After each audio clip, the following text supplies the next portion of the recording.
매주 월요일 정치 현안을 품격 있게 토론하는 품격 토론. 품격 있는 두 분 만나보겠습니다. 김영우 전 국민의힘 의원, 신경민 전 민주당 의원 자리했습니다. 두 분 어서 오십시오. 네, 안녕하십니까? 안녕하세요. 네, 제가 이제 대타가 결정이 되면서 가장 기다리던 코너였습니다. 두 분을 직접 뵙게 된다는 사실이 아주 많이 기다려졌습니다. 정부 여당이 어제 고위당정 협의회를 열었습니다. 다양한 사안이 논의됐는데 어떤 내용 가장 높이 평가하세요, 신 의원님? 뭐 이제 명절이 되면 이런 거 되게 하잖아요.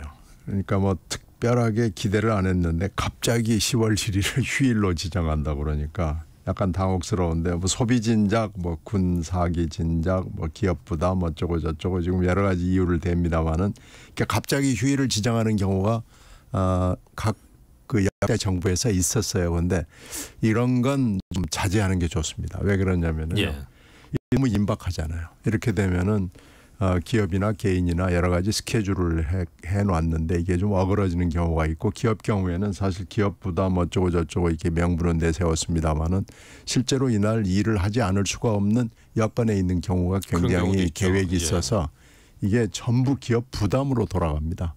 그리고 일정이 많이 꼬이게 되니까 이런 건 좀 자제하는 게 일단 좋고요. 그리고 자영업자 지원이니 뭐 이렇게 추석 물가니 뭐 이런 건 다 뭐 의례적인 건 좋은데 지금 현재 급한 게 전기차 문제예요.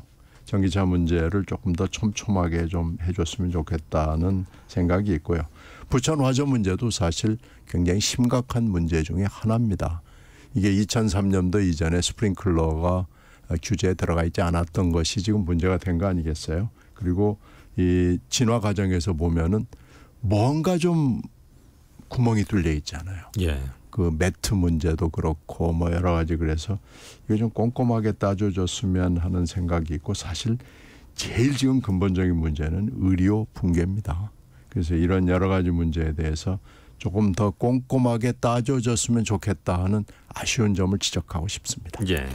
그게 아마 이제 당정회의 했다는 거는 굉장히 중요하고 또 필요한 일이다 생각이 됩니다. 특히 이제 또 추석 명절을 앞두고 여러 가지 아마 물가 문제가 있는 것 같아요. 그래서 한동훈 국민의힘 대표가 특히 그 물가에 대해서 굉장히 그 우려를 얘기를 좀 했고 그것을 잘 좀 챙겨달라 정부 차원에서 그런 얘기를 했고 그다음에 이제 10월 1일 그 국군의 날 휴일 지정은 사실 과거에 예전에는 국군의 날이 휴일이었습니다. 그렇죠.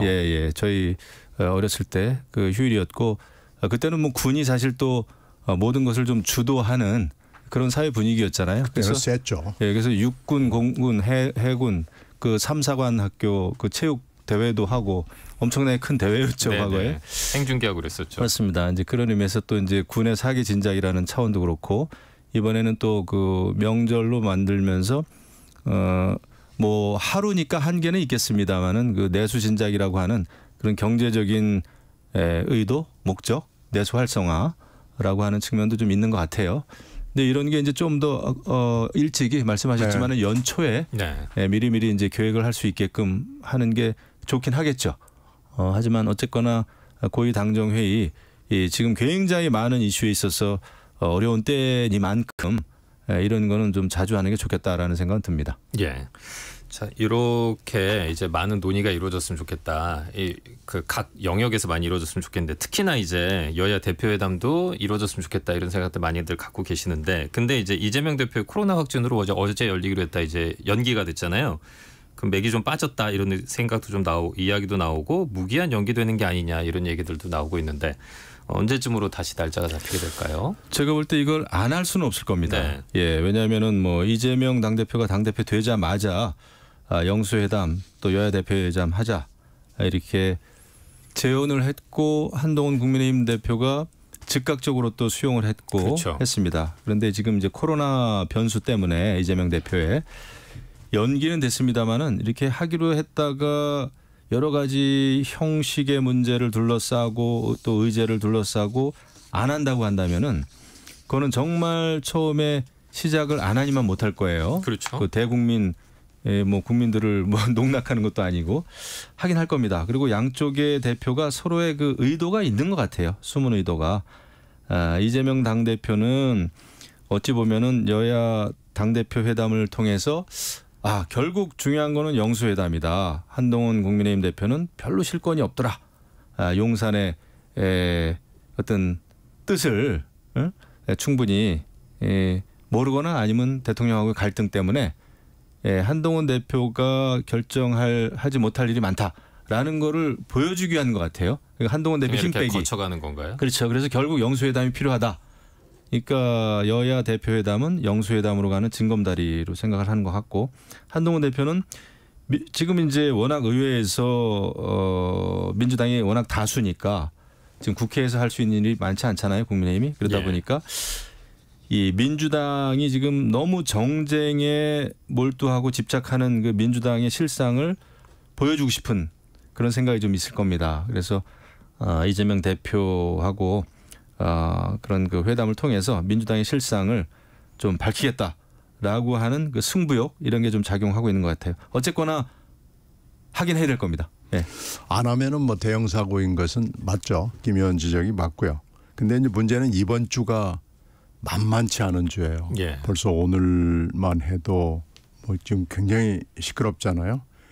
김문수 노동장관 후보 인사청문회 정무위에서 지금 권익위 국장 문제 그 사망한 분 있잖아요. 그분이 있을 거고 오늘 또 서울행정법원의 박문진 집행정지 시한 문제에 대해서 어떤 결정이 하나 나오는 날입니다. 그리고 내일은 국회 운영위원회가 열려요. 그리고 수요일 날은 본회의가 열려서 25만 원법이나 방송사법을 할 거냐 말 거냐를 지금 고민을 하고 있는데 이게 만약에 의안으로 올라가서 만약에 또 투표 의결 가지고 뭐 시끄러우면은 여야 분위기가 굉장히 나빠질 거예요.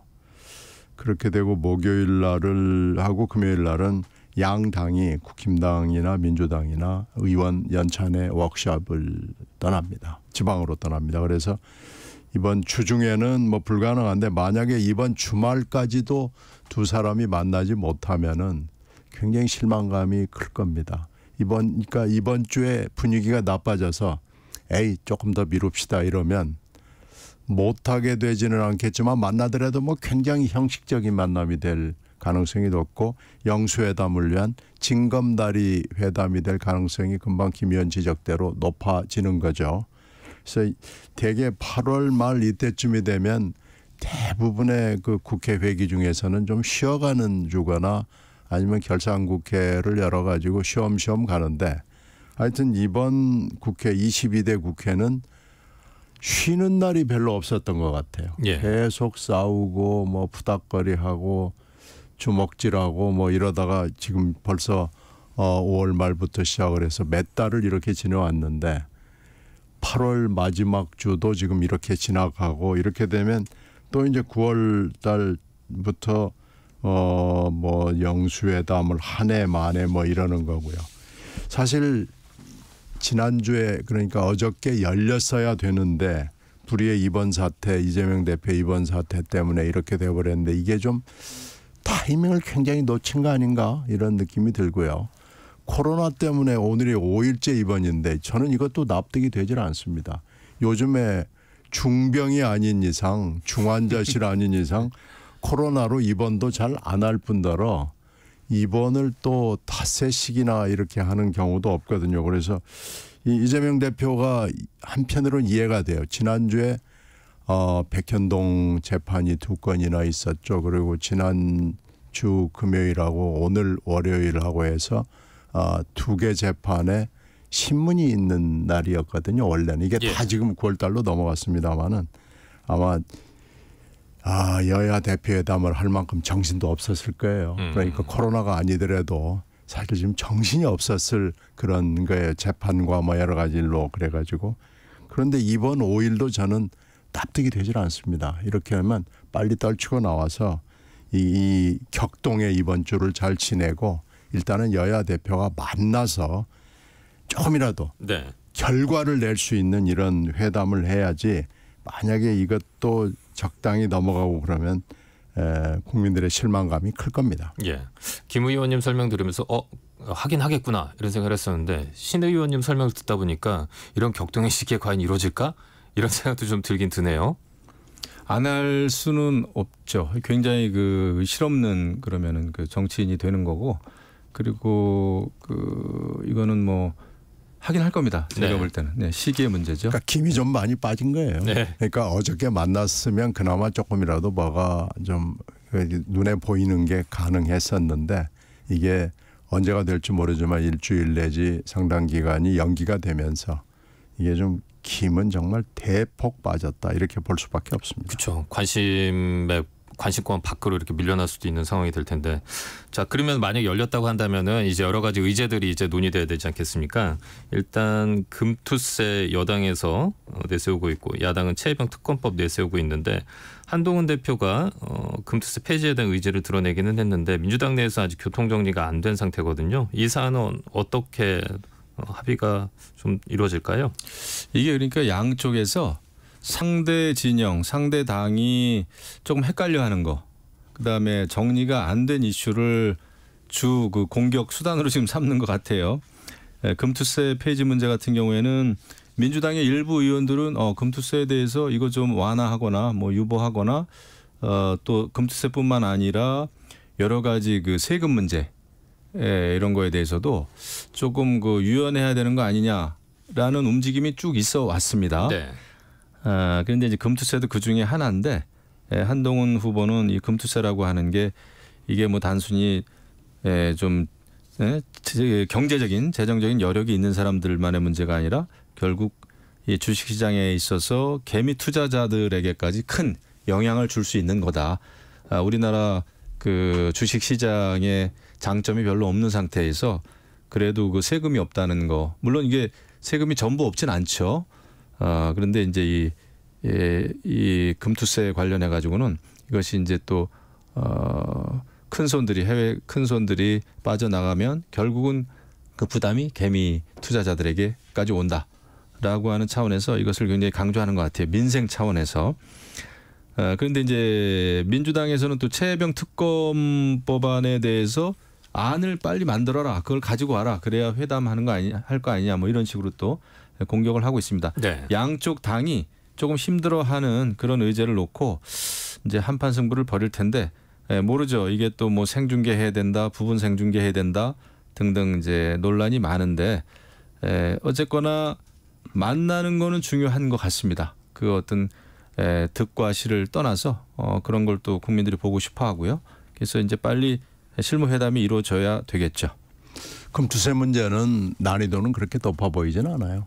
폐지냐 유예냐 제한을 상향하느냐 이 세 가지 선택지를 가지고 지금 얘기를 할 테니까 아마 틀림없이 이재명 대표는 굉장히 유연한 태도를 가지고 나올 겁니다. 그래서 이건 그렇게 난이도가 높아 보이진 않아요. 물론 쉽지 않은 문제긴 한데, 근데 문제는 최혜병 특검법이죠.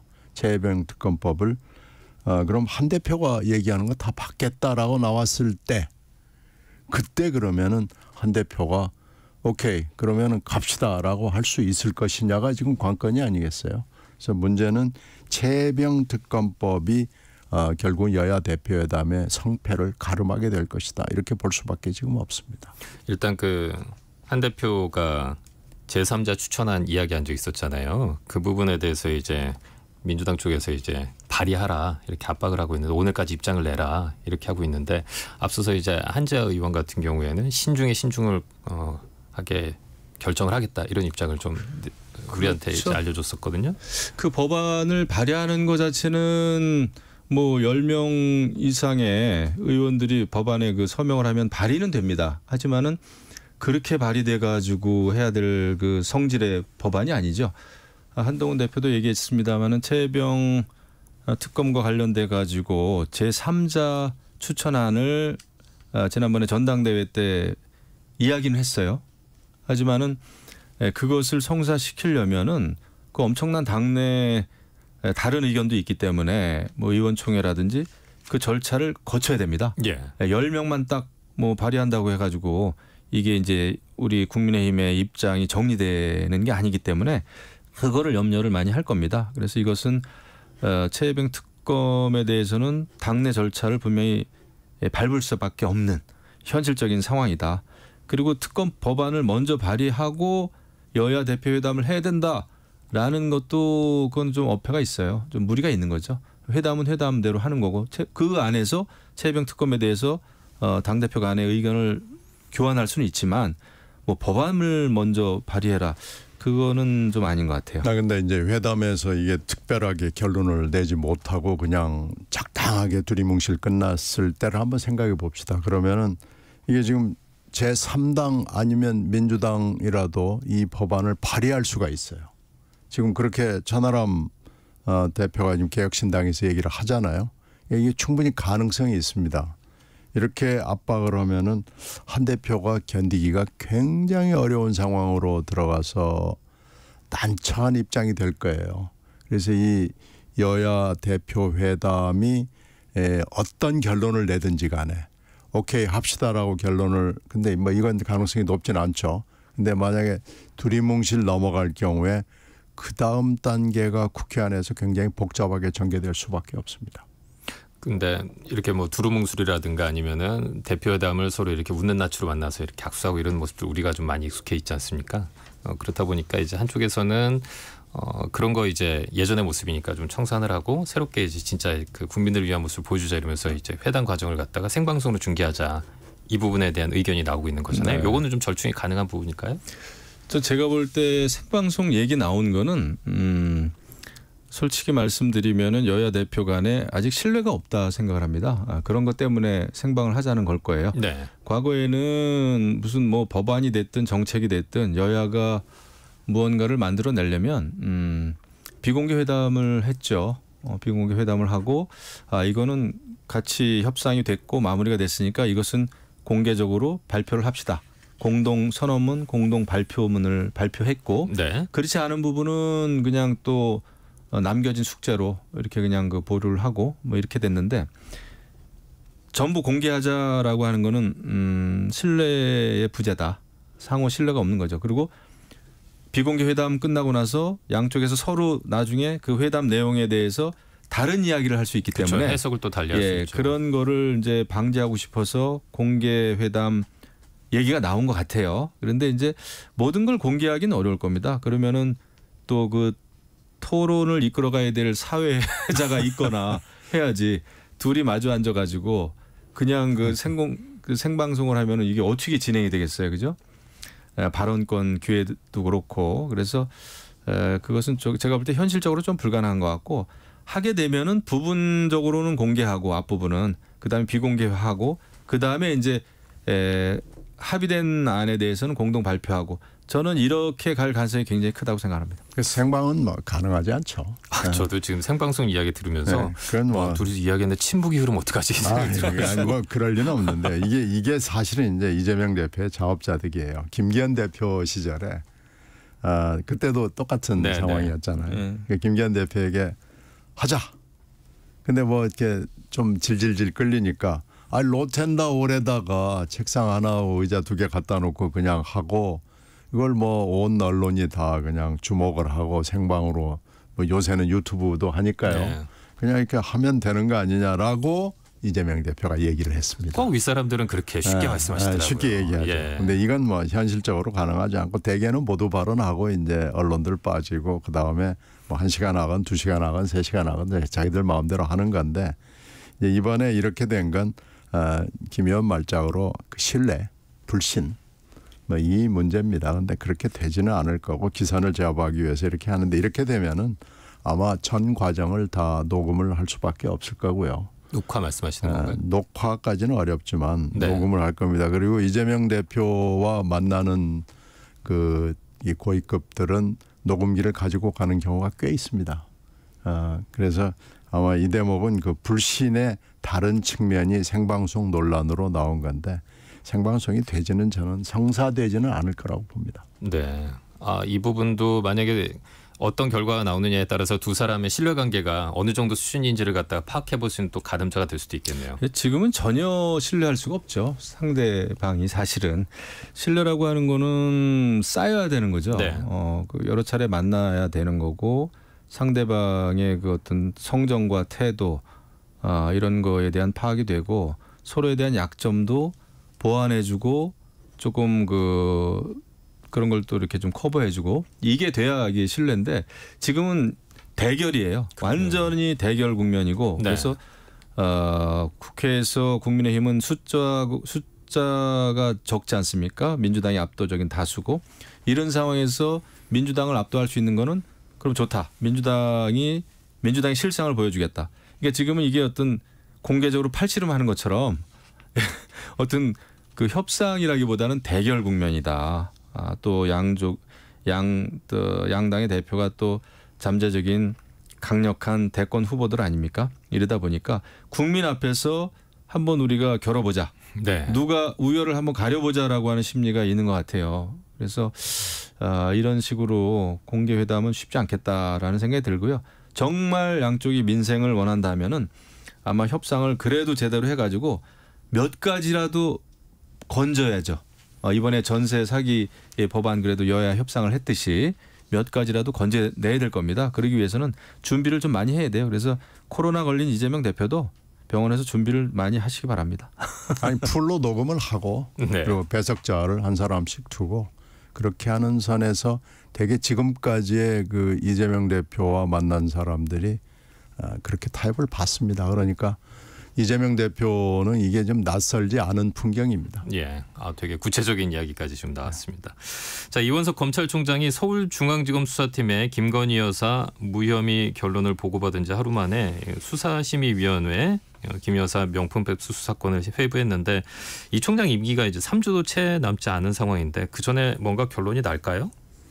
이거는 어떤 식으로든 결론이 확실히 나지는 않더라도 이거는 좀 피할 수 없었던 것 같아요. 그러니까 서울중앙지검이 검찰이 이런 거를 자초한 것 같습니다. 지난번에 이제 사실 김건희 여사를 그 경호처 그 건물에서 출장 네. 조사를 했잖아요. 네. 검사가 이제 출장을 가서 이렇게 했는데 그러니까 그런 과정 하나하나가 사실 너무나 중요하거든요. 이게 정말 사회적인 관심이 워낙 큰 사건이고 하다 보니까 그런데 그것 때문에 좀 불신을 자초한 게 아닌가 싶습니다. 그 내용보다도 형식이라는 게 그래서 굉장히 중요한 건데 이것 때문에 이제 이원석 총장 입장에서는 여태까지 법 앞에 만인이 평등하다. 특혜도 예외도 없다라는 얘기를 수차례 해왔기 때문에 이제 본인이 그 임기를 끝내기 전에 임기 이제 얼마 남지 않았어요. 끝내기 전에 수사심의위원회라도 열어서 한번 그 판단을 받아보자라는 것 같습니다. 그래서 그건 한 2주 정도면은 결론이 나는 문제이기 때문에 네. 수사심의위원회가 열리면 그건 아마 그렇게 좀 모종의 그래도 결론이 나지 않을까 생각이 됩니다. 이원석 총장으로서는 이거라도 하지 않으면은 뭐라 그럴까요? 총장으로서의 체면? 최소한의 체면도 유지하기 어려울 거예요. 지금 이원석 총장은 검찰총장 역대 총장 중에서 치욕적인 일을 당한 겁니다. 출장 조사가 아니고 피조사자의 사무실에 가서 조사를 한 거거든요. 이건 검찰 역사상 이런 건 없습니다. 지금 검찰총장으로서 이 사람은 총장 자격이 좀 모자라라고 하는 리스트가 있거든요. 그 리스트에 이원석 총장이 지금 이름을 올렸다고 볼 수 있어요. 그러니까 이걸 만회할 수 있는 방법은 그나마 이건데 수사심의위원회가 글쎄요. 무슨 결론을 내든지 간에 어차피 이것은 야당에게는 특검으로 가야 되는 그리고 국정조사를 해야 되는 아마 이게 그 길로 가는 통로를 열어줬다라고 볼 수 있고요. 수사심의위원회가 이거 수사가 잘못됐으니까 기소하세요 라고 결론을 낼 것 같지는 않아요. 그런데 하여튼 만약에 어느 쪽으로 가든지 간에 이 수사심의위원회 결론 자체는 폭발력을 가지고 있습니다. 이건 결국은 또 다른 이 사단의 시작이 될 수밖에 없을 거고요. 하여튼 이원석 총장은 이번 이 조사로 이번이 어떻게 보면은 검찰 역사상 지금까지 검찰 역사에서 제일 치욕적인 게 사실은 그 꼬리곰탕 MB 조사였거든요. 그 꼬리곰탕 MB 조사를 능가할 정도로 이 검찰의 치욕적인 조사를 했다는 검찰총장으로서 기록을 남기게 됐고요. 이번에 아마 이걸 이제 어떻게 할지는 모르겠습니다만은 검찰은 무혐의 내지는 무죄를 주장을 할 거고 피의자의 이제 최재형 목사가 나올지 안 나올지 모르겠어요. 그러나 최재형 목사는 혐의 있음을 주장을 할 겁니다. 그러니까 아주 좀 웃기는 상황이 벌어지는 건데요. 이런 상황으로 가게 된 것은 뭐 검찰총장의 책임은 아닙니다만은 검찰총장이라는 직위의 무거움으로 봤을 때 책임을 져야 합니다. 예. 자, 공수처에서도 이 부분에 대해서 알선수재 성립 여부에 대해서 검토하겠다고 했어요. 그리고 원칙대로 수사하겠다는 의지도 오동훈 공수처장이 밝혔는데 의미 있는 수사가 진행될까요? 이게 지금 어떤 결론을 내더라도 그 민주당을 비롯한 야권은 특검해야 된다라는 결론을 입장을 더 굳혀갈 겁니다. 예. 이제 뭐 공수처가 됐든 수사심의위원회가 됐든 여러 가지 결론이 나오더라도 그렇기 때문에 특검을 해야 된다라는 쪽으로 어차피 몰아갈 거예요. 제가 볼 때. 그러니까 수사심의위원회도 사실은 이게 뭐 지금 뭐 윤석열 정부 마음대로 할 수 있는 거는 아니에요. 그 제가 알기에 250명 정도의 그 외부 전문가들, 뭐 변호사, 거기는 뭐 교수, 시민단체, 종교계, 뭐 전 언론인 그 중에서 이제 15명 정도를 추첨으로 뽑습니다. 그래가지고 하는 거기 때문에 그 15인 정도의 수사심의위원들이 그렇게 누구한테 뭐 휘둘리거나 그럴 사람들은 아니에요. 네. 그렇다고 하더라도 거기서 어떤 결론을 내더라도 아마 기소 의견이 나오면 그것대로 타격이 큰 거고요. 네. 그 검찰 수사가 부실했다라는 또 그런 결론 아닙니까? 또 거기서도 또 불기소 의견이 나오더라도 그거 봐라. 그래서 특검해야 된다. 이렇게 나올 거예요. 그래서 민주당 입장 그렇다는 말씀이시고요. 어떤 길로 가든 네. 민주당은 특검을 주장할 가능성이 크죠. 네. 신 의원님, 글쎄 뭐 제가 듣다 보니까 네. 시간이 좀 촉박해져가지고요. 예. 좀 짧게 뭐 좀 부탁드리겠습니다. 이 공수처 결론은 전혀 지금 알 길이 없는 상황이기 때문에 이런 상황에서는 공수처 결론을 예단하는 게 매우 어렵습니다. 따라서 이건 좀 지켜보는 수밖에 없고요. 네. 하여튼 공수처 결론을 보자고 하는 측들이 많기 때문에 이것도 마찬가지로 수사심의와 마찬가지로 또 다른 논란의 시작이 될 겁니다. 예. 자, 품격 토론. 제가 너무 집중해서 듣다 보니까 시간 배분을 잘 못했습니다. 자, 김용우 전 의원, 신경미 전 의원과 함께했습니다. 다음 주 월요일에 저는 청취자로 찾아뵙겠습니다. 고맙습니다, 두 분. 네, 고맙습니다. 전격 시사 잠시 후 3부 이어집니다.